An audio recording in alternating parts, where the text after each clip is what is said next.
TK. Ali Ashraf edit ചെയ്ത സയ്യിദ് അലി ബാഫക്കി സൗമ്യനായ സയ്യിദ് എന്ന പുസ്തകം പ്രകാശനം ചെയ്തു.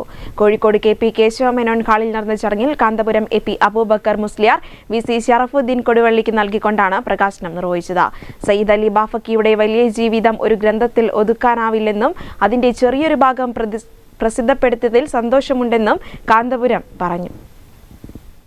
സമസ്ത കേരള ജംഇയ്യത്തുൽ ഉലമയുടെ ഉപാധ്യക്ഷനും മർക്കസ് പ്രസിഡന്റുമായ സയ്യിദ് അലി ബാഫക്കി തങ്ങളുടെ ജീവചരിത്രം സൗമ്യനായ സയ്യിദ് എന്ന പുസ്തകം കാന്തപുരം എ.പി. അബൂബക്കർ മുസ്ലിയാർ പ്രകാശനം ചെയ്തു.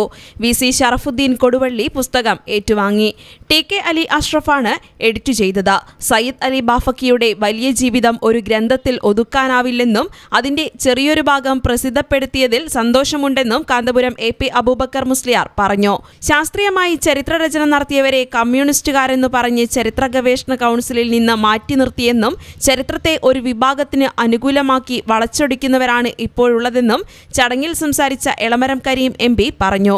കെ.പി. കേശവമേനോൻ ഹാളിൽ നടന്ന ചടങ്ങിൽ എം.കെ. രാഘവൻ എം.പി., സയ്യിദ് അലി ബാഫക്കി തങ്ങൾ, പ്രൊഫസർ അബ്ദുസമദ് തങ്ങൾ ആവേലം, സി.എൻ. ജാഫർ, ബഷീർ ഫൈസി വെണ്ണക്കോട്ട്, ഫിർദൌസ് സഖാഫി കടവത്തൂർ, അബ്ദുൽ ജലീൽ സഖാഫി, അബ്ദുൽ നാസർ സഖാഫി, മുനീർ സഖാഫി ഓർക്കാട്ടേരി തുടങ്ങിയവർ സംസാരിച്ചു.